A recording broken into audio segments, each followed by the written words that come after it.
क्या आप भी अभी भी माउस का ही ज्यादा इस्तेमाल करते हो, बस कीबोर्ड का इस्तेमाल कभी कभी नाम या फिर नंबर टाइप करने के लिए इस्तेमाल करते हो? गलत बात है यार। अगर आप एक कंप्यूटर के स्टूडेंट हो, स्कूल या फिर कॉलेज में कंप्यूटर की पढ़ाई करते हो, या फिर आप एक कंप्यूटर के टीचर हो और अभी भी आप भैया माउस का ज्यादा इस्तेमाल करते हो, तो ये गलत बात है और आपको शोभा नहीं देता। तो यहाँ पर मैं एक नहीं, दो नहीं, ऑलमोस्ट लगभग सारे इंपॉर्टेंट शॉर्टकट कीज 15 से लेके 20 शॉर्टकट कीज में आपको, जो कि बहुत ही इंपॉर्टेंट है और हमेशा आपके काम आने वाला है, और इन शॉर्टकट कीज को अपने दिमाग में अच्छे से घुसेड़ लो, डाल लो, या फिर कहीं किसी नोटबुक में लिख के रख लो और हमेशा इन शॉर्टकट कीज की प्रैक्टिस करो, क्योंकि एक बार में हो सकता है कि आपको याद ना हो। तो यहाँ पर इन शॉर्टकट कीज का हमेशा इस्तेमाल करें, हमेशा यूज करें, और डेफिनेटली एक दिन आप भी कीबोर्ड के मास्टर बन जाएंगे। तो यहाँ पे बेसिकली मैं आपको कुछ basic shortcut keys, advance shortcut keys और साथ में यहाँ पर कुछ इंपॉर्टेंट कीज के बारे में बताने वाला हूँ जो कीबोर्ड में होते हैं, जिसका यूज आपको जरूर पता होना चाहिए। तो अगर आपको ये सब जानना है तो वीडियो को लास्ट तक देखते रहिए। हेलो गाइस, मेरा नाम है मनोज चारू और टेक्नोलॉजी ज्ञान चैनल में आपका स्वागत है। तो यहाँ पे सबसे पहला जो दो इंपॉर्टेंट की है, ये शॉर्टकट की नहीं है, ये दो की है जो आपको कंप्यूटर के कीबोर्ड या फिर लैपटॉप के कीबोर्ड में मिल जाएगा, जिनका नाम है डिलीट और बैकस्पेस। जी हाँ, बहुत से लोगों को अभी भी ये नहीं पता कि डिलीट और बैकस्पेस में क्या अंतर है। सभी लोग सोचते हैं कि बैकस्पेस और डिलीट का दोनों का यूज बेसिकली टेक्स्ट को डिलीट करने के लिए या फिर फाइल को डिलीट करने के लिए किया जाता है, लेकिन ऐसा नहीं है। हमेशा याद रखना, बैकस्पेस की का इस्तेमाल हमेशा टेक्स्ट को पीछे से डिलीट करने के लिए इस्तेमाल किया जाता है, जबकि डिलीट की का इस्तेमाल हमेशा टेक्स्ट को आगे से डिलीट करने के लिए इस्तेमाल किया जाता है। इसके अलावा डिलीट की का इस्तेमाल बेसिकली किसी भी फाइल, फोल्डर इत्यादि जैसे डॉक्यूमेंट्स को डिलीट करने के लिए भी इस्तेमाल किया जाता है। फॉर एग्जाम्पल, मान लो यहाँ पर मैं माइक्रोसॉफ्ट वर्ड में एक टेक्स्ट लिखता हूँ, जिसमें लिखता हूँ मैं हेलो माय नेम इज, ठीक है, ये मैंने टेक्स्ट लिख दिया। अब इसके बाद मान लो आपको कोई टेक्स्ट डिलीट करना है, तो आप क्या करोगे, यहाँ पर सिंपल सा बैक स्पेस दबाओगे। ये देखो, तो बैक स्पेस में क्या होता है, ये पीछे से टेक्स्ट को डिलीट करता है। लेकिन मान लो आपने कर्सर यहाँ पे ले गए, ठीक है, इसके बाद आप चाहते हो कि इसके आगे वाला जितना भी पार्ट है वो डिलीट हो जाए, तो आप क्या करोगे, यहाँ पर सिंपल कर्सर ले जाकर क्लिक करोगे और उसके बाद डिलीट दबाओगे। तो आप देख सकते हैं ये आगे से जितनी भी टेक्स्ट है उसे डिलीट कर रहा है, डिलीट की दबाने पे, पीछे के टेक्स्ट को डिलीट नहीं करेगा। तो यहाँ पर ये आपको बात ध्यान में रखना, आपको ये पता होना चाहिए कि डिलीट की और बैक स्पेस में क्या अंतर है। इसके बाद नेक्स्ट आता है शॉर्टकट की, जो कि है ऑल्ट प्लस टैब। जी हाँ, ये बहुत ही इंपॉर्टेंट शॉर्टकट की है और आपको इसके बारे में जरूर पता होना चाहिए। इसका इस्तेमाल बेसिकली प्रोग्राम को स्विच करने के लिए इस्तेमाल किया जाता है, चाहे कंप्यूटर में हो या फिर लैपटॉप में हो। तो यहाँ पर मान लो आपके कंप्यूटर या फिर लैपटॉप में आपने कई सारे प्रोग्राम ओपन कर रखे हैं, जैसे क्रोम हो गया, कोई सॉफ्टवेयर ओपन हो गया, या फिर आपने वीडियोस खोल रखा है, फोटोज खोल रखा है। तो यहाँ पर अगर आपको एक प्रोग्राम से दूसरे प्रोग्राम में स्विच करना है, तो यहाँ पर आप ऑल्ट का बटन दबाओ, उसके बाद टैब टैप करें। तो जैसे जैसे आप जिस फाइल को ओपन करना चाहते हो या फिर कह लो जिस प्रोग्राम को ओपन करना चाहते हो, वहां पे जाके टैब को छोड़ दीजिए, जो फाइल है या फिर कह लो प्रोग्राम है वो ओपन हो जाएगा। तो यहाँ पर प्रोग्राम को स्विच करने के लिए हमेशा ऑल्ट प्लस टैब का इस्तेमाल कीजिए। इसके बाद जो नेक्स्ट शॉर्टकट की आता है, जो कि है कंप्यूटर या फिर लैपटॉप को बंद करने के लिए, यानी टर्न ऑफ करने के लिए। अगर मैं आपसे कहूं कि कंप्यूटर को बंद कर दो, तो आप सिंपल सा माउस का इस्तेमाल करोगे, लेकिन यहाँ पर दोस्तों आप शॉर्टकट की का इस्तेमाल करके चुटकियों में कुछ ही सेकंड के अंदर अपने पीसी या फिर लैपटॉप को बंद कर सकते हो। तो यहाँ पर आपको एक शॉर्टकट की का इस्तेमाल करना है, बस आपको अपने कीबोर्ड पे प्रेस करना होगा, डेस्कटॉप पे जाके पहले क्लिक करना होगा, उसके बाद यहाँ पर आपको ऑल्ट F4 दबाना होगा और उसके बाद आपको सिंपल सा एंटर प्रेस कर देना। तो जैसे आप एंटर प्रेस करोगे तो आपका जो कंप्यूटर सिस्टम है या फिर लैपटॉप है वो टर्न ऑफ हो जाएगा। इसके बाद जो नेक्स्ट शॉर्टकट की आता है, जिसका नाम है ऑल्ट F4। वेल, इसका इस्तेमाल बेसिकली किसी भी प्रोग्राम को डायरेक्टली बंद करने के लिए इस्तेमाल किया जाता है। तो यहाँ पर ज्यादातर लोग प्रोग्राम को बंद करने के लिए क्रॉस पे यानी रेड क्रॉस पे क्लिक करते हैं, उसके बाद प्रोग्राम बंद हो जाता है। लेकिन यहाँ पर अगर आपको शॉर्टकट की का इस्तेमाल करना है किसी भी प्रोग्राम को one by one, for example आपने क्रोम ब्राउजर को ओपन कर रखा है और यहाँ पर आप क्रोम ब्राउजर को डायरेक्टली बंद करना चाहते हैं, तो यहाँ पर बस अपने कीबोर्ड पे ऑल्ट F4 दबा दे, तो वो जो ब्राउजर है वो बंद हो जाएगा। उसके बाद जो दूसरा ब्राउजर है वो आ जाएगा। उसके बाद आप दोबारा से ऑल्ट F4 दबाएंगे तो वो जो दूसरा प्रोग्राम है वो भी ऑटोमेटिकली डायरेक्टली क्लोज हो जाएगा। तो यहाँ पर ये शॉर्टकट की के बारे में भी आपको जरूर पता होना चाहिए। इसके बाद जो नेक्स्ट शॉर्टकट की आता है, जो कि बहुत ही इंपॉर्टेंट है और इसके बारे में भी बहुत ही कम लोग जानते हैं, जिसका नाम है विंडो डी। जी हाँ, इस शॉर्टकट का इस्तेमाल बेसिकली जितने भी विंडो ओपन है उन सभी को मिनिमाइज करके डायरेक्टली डेस्कटॉप में जाने के लिए इस्तेमाल किया जाता है। फॉर एग्जांपल, मान लो आप अपने कंप्यूटर में मल्टीटास्किंग मल्टीटास्किंग कर रहे हो, कई सारे सॉफ्टवेयर ओपन है, टैब ओपन है, तो यहाँ पर अगर आप चाहते हो कि सारा का सारा जो टैब है या फिर कह लो सारा का सारा जो भी सॉफ्टवेयर है वो मिनिमाइज हो जाए और आप डायरेक्टली डेस्कटॉप पे चले जाए, तो ऐसे कंडीशन में आपको अपने कीबोर्ड पे बस प्रेस करना होगा विंडो प्लस डी का, तो वो सारा का सारा जो सॉफ्टवेयर है या फिर कह लो प्रोग्राम है वो मिनिमाइज हो जाएगा। तो आप दोबारा से विंडो डी दबाएंगे तो वो सारा का सारा दोबारा से ओपन हो जाएगा। इसके बाद जो नेक्स्ट शॉर्टकट की आता है, जो कि 3 इंपॉर्टेंट शॉर्टकट की है, जो कि बेसिकली एमएस ऑफिस यूज करने वालों के लिए है, और ये आपके हमेशा काम आएगा जब भी आप एमएस ऑफिस यूज करोगे। जी हाँ, जब भी आप एमएस ऑफिस, चाहे वो वर्ड हो गया, एक्सेल हो गया, उसमें किसी भी तरह के फाइल को लिखते हो या फिर एडिट करते हो या फिर बनाते हो, तो वहां पर आप हमेशा फाइल को सेव करने के लिए हमेशा फाइल पे क्लिक करोगे और सेव एज पे क्लिक करोगे और उसके बाद फाइल का नाम दोगे। लेकिन यहाँ पर अगर आप इसे डायरेक्टली करना चाहते हो तो बस आपको क्या करना होगा, अपने कीबोर्ड पे F12 की प्रेस करना होगा, उसके बाद ये जो फाइल है वो डायरेक्टली सेव एज पे हो जाएगा। उसके बाद जो भी आप नाम देके इसे सेव कर सकते हैं। लेकिन यहाँ पर अगर आप लैपटॉप इस्तेमाल करें तो यहाँ पर आपको सबसे पहले फंक्शन की दबा के F12 दबाना होगा।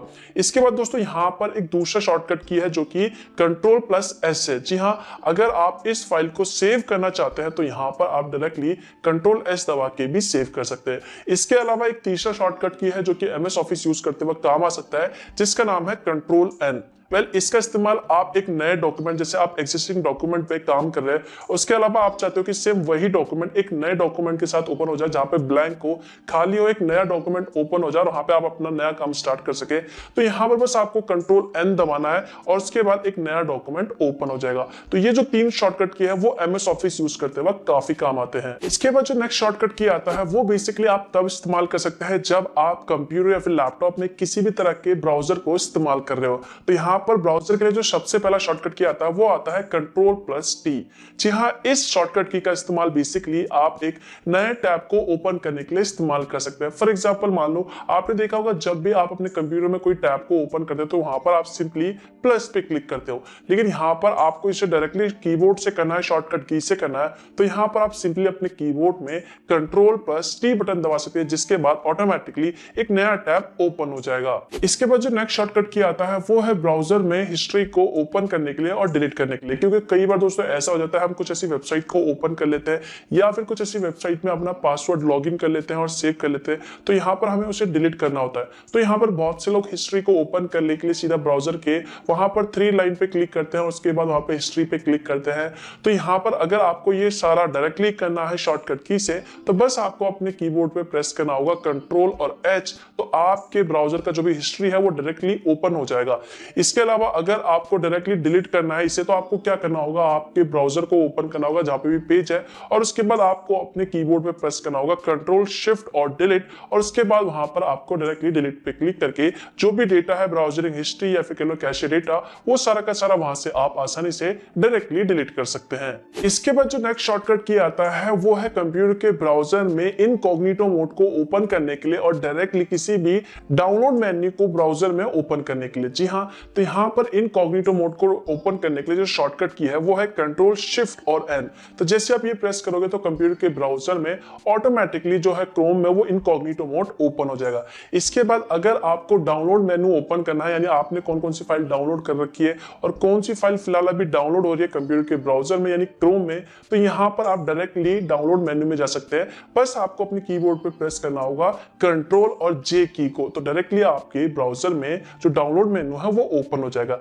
इसके बाद एक और शॉर्टकट की आता है, मान लीजिए अगर आपको अपने कंप्यूटर के ब्राउजर में यानी क्रोम ब्राउजर में किसी भी वेब पेज को सेव करना है, बुकमार्क करके रखना है, तो यहाँ पर इसका भी एक शॉर्टकट की है जो कि है कंट्रोल डी। तो जैसे आप कंट्रोल डी दबाओगे तो जो वेब पेज है या फिर जो भी यूआरएल आपने ओपन कर रखा है वो बुकमार्क हो जाएगा। इसके बाद जो नेक्स्ट शॉर्टकट की आता है जो कि बहुत ही इंपॉर्टेंट है और आपके हमेशा काम आएगा कंप्यूटर के ब्राउजर को इस्तेमाल करते वक्त, जिसका नाम है कंट्रोल और क्लिक, और दूसरा है कंट्रोल शिफ्ट और टी, जिसमें सबसे पहला जो है वो है कंट्रोल और क्लिक। आपने देखा होगा जब भी आप गूगल पे कोई चीज सर्च करते हो तो यहाँ पर आप किसी लिंक को एक नए टैब में ओपन करने के लिए सिंपली उस पर राइट क्लिक करते हो और ओपन ए न्यू टैब पे क्लिक करते हो, तो वो एक नए टैब पे ओपन हो जाता है। तो यहाँ पर आपको हर एक लिंक को ये करने के लिए हर बार आपको राइट क्लिक करना होगा और ओपन ए न्यू टैब पे क्लिक करना होगा। लेकिन यहाँ पर एक शॉर्टकट की है, बस आपको अपने कंप्यूटर के कीबोर्ड में बस कंट्रोल का बटन दबाए रखना है, उसके बाद आप जिस भी लिंक पे क्लिक करेंगे वो ऑटोमेटिकली एक नए टैब पे ओपन हो जाएगा। इसके बाद जो अगला इंपॉर्टेंट शॉर्टकट की था वो था कंट्रोल शिफ्ट और टी। वेल ये बहुत ही इंपॉर्टेंट है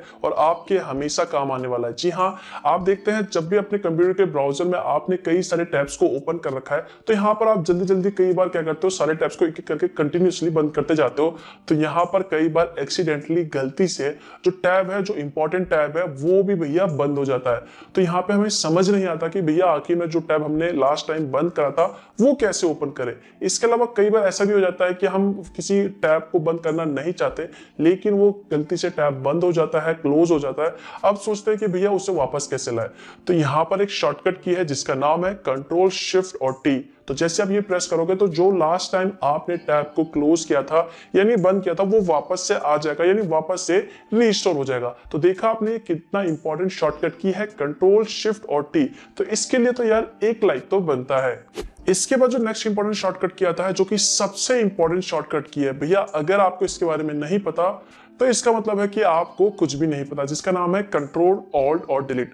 वेल ये एक बहुत ही इंपॉर्टेंट शॉर्टकट की है। इसकी मदद से आप टास्क मैनेजर को ओपन कर सकते हो और ये आप तब इस्तेमाल कर सकते हो जब मान लो आपके कंप्यूटर में कोई सॉफ्टवेयर हैंग कर गया या फिर आपका जो पीसी है वो रुक गया या फिर कोई सॉफ्टवेयर काम नहीं कर रहा था, वहीं पे स्टॉप हो गया और आप उससे वो बंद भी नहीं हो रहा। तो यहाँ पर आप क्या कर सकते हो, आप डायरेक्टली अपने कीबोर्ड पे कंट्रोल ऑल्ट और डिलीट की दबा के टास्क पे मैनेजर पे क्लिक करके उसके बाद वहां पर जो भी सॉफ्टवेयर हैंग करा उस पर राइट क्लिक करके वहां पर सिंपल सा उस प्रोग्राम को एंड करके वहां पे क्लोज कर सकते हो। तो भैया यहाँ पर इस शॉर्टकट की के बारे में आपको जरूर पता होना चाहिए। तो ये कंट्रोल और डिलीट के लिए वीडियो को लाइक जरूर कर देना। इसके बाद जो नेक्स्ट शॉर्टकट की आता है ये भी बहुत ही इंपॉर्टेंट है और आपके हमेशा काम आएगा, जिसका नाम है कंट्रोल जेड और control Y. Basically control Z को अंडू कहते हैं और कंट्रोल वाई को रीडू कहते हैं। इनका इस्तेमाल बेसिकली तब किया जाता है, मान लीजिए आपने किसी फाइल को एक्सीडेंटली डिलीट कर दिया है, किसी टेक्स्ट को गलती से डिलीट कर दिया, आप उसी वक्त उसी फाइल को वापस लाना चाहते हैं, जो भी आपने एक्शन परफॉर्म किया उसे आप अंडू करना चाहते हैं, यानी उल्टा जहां पे थे आप जिस स्टेज में थे वापस वहीं पे जाना चाहते हैं, तो यहां पर बेसिकली आप कंट्रोल जेड दबा के अंडू कर सकते हैं। इसके अलावा अगर आपको दोबारा उसी स्टेज में जाना है, इसी का रिवर्स करना है, तो बेसिकली यहां पर आप कंट्रोल वाई शॉर्टकट की प्रेस करके रीडू कर सकते हैं। फॉर एग्जाम्पल मान लो यहाँ पर आपसे गलती से एक्सीडेंटली ये जो फाइल है वो डिलीट हो गया, ठीक है। अब आप क्या चाहते हो, ये फोल्डर दोबारा आप चाहते हो, यानी जो भी आपने एक्शन परफॉर्म करा उसे आप हटा के दोबारा जैसा था वैसे ही करना चाहते हो। तो बस आपको अपने कीबोर्ड पे कंट्रोल जेड प्रेस करोगे तो ये जो फोल्डर आपने डिलीट करा था वो वापस दोबारा से आ जाएगा। इसके बाद अगर आप चाहते हो कि ये दोबारा से रीडू हो जाए, यानी जैसा पहले आपने परफॉर्म किया था एक्शन वो वापस हो जाए, तो यहाँ पर कंट्रोल आप वाई दबाओगे तो दोबारा से डिलीट हो जाएगा। इसके बाद जो नेक्स्ट शॉर्टकट किया आता है बेसिकली किसी भी टेक्स्ट को सिलेक्ट करने के लिए इस्तेमाल किया जाता है बिना माउस के। जी हाँ, अगर आपको किसी भी टेक्स्ट को सिलेक्ट करना है तो यहाँ पर एक शॉर्टकट किया है जिसका नाम है शिफ्ट और एरो का बटन। तो जैसे आप शिफ्ट और एरो का बटन दबाएंगे उसके बाद आप जिस भी पोर्शन को सिलेक्ट करना चाहते हैं या फिर कह लो जिस भी टेक्स्ट को सिलेक्ट करना चाहते हैं वहां पर आप ये सिलेक्ट कर सकते हैं। फॉर एग्जाम्पल देख लो यहाँ पर ये वर्ड खुला पड़ा है और यहाँ पर ये कुछ टेक्स्ट लिखा हुआ है। अब आपको क्या करना है, किसी टेक्स्ट को सिलेक्ट करना है, तो यहाँ पर आप बेसिकली एक और ऑप्शन इस्तेमाल कर सकते हैं कि आप सिंपल माउस का इस्तेमाल कर सकते हैं टेक्स्ट को सिलेक्ट करने के लिए। लेकिन यहाँ पर अगर आप कीबोर्ड का इस्तेमाल करना चाहते हैं तो बस आपको क्या करना होगा, जहां से भी टेक्स्ट को सिलेक्ट करना है वहां पर एक बार क्लिक कर लीजिए, उसके बाद अपने कीबोर्ड पे बेसिकली सिंपली शिफ्ट का बटन दबाइए और उसके बाद यहाँ पर एरो का इस्तेमाल करके ऊपर नीचे वाला जो भी है यहाँ पर उससे आप आगे की तरफ बढ़ा के सिंपली टेक्स्ट को सिलेक्ट कर सकते हैं। इसके बाद जो दूसरा शॉर्टकट की था जिसका नाम था कंट्रोल ए, अगर आप ये पूरे के पूरे टेक्स्ट को एक साथ जितने भी टेक्स्ट लिखे हुए हैं सब कुछ सिलेक्ट करना चाहते हैं तो कीबोर्ड पे ए दबाएंगे तो सारा का सारा जो टेक्स्ट है वो एक साथ सिलेक्ट हो जाएगा। इसके अलावा यहाँ पर मिनिमाइज करके इसे हम डायरेक्टली यहाँ पर अगर पूरा कंट्रोल ए दबा देते तो आप देख सकते हैं जितने भी फाइल फोल्डर थे वो सारे के सारे एक साथ सिलेक्ट हो गए। इसके बाद जो लास्ट के आखिरी दो शॉर्टकट की बचते हैं जिनका नाम है कंट्रोल सी और कंट्रोल वी, जिसके बारे में आप सभी लोग पहले से ही जानते होंगे। कंट्रोल सी का इस्तेमाल बेसिकली किसी भी फाइल को कॉपी करने के लिए इस्तेमाल किया जाता है। तो यहाँ पर आपको राइट क्लिक करके कॉपी पे क्लिक करने की जरूरत नहीं है, बस किसी फाइल पे क्लिक कर दीजिए या फिर सिलेक्ट कर लीजिए, उसके बाद कंट्रोल सी दबा दीजिए, वो जो फाइल है वो कॉपी हो जाएगा। उसके बाद आपको कहीं पे भी जाके इसे पेस्ट करना है तो बस आपको क्या करना होगा, कंट्रोल वी दबा दीजिए और वहां पर वो जो फाइल है वो पेस्ट हो जाएगा। तो ये तो कुछ इंपॉर्टेंट शॉर्टकट की। इसके बाद दोस्तों यहाँ पर कुछ इंपॉर्टेंट कीज आते हैं जैसे कि होम बटन हो गया, पेज अप हो गया, पेज डाउन हो गया।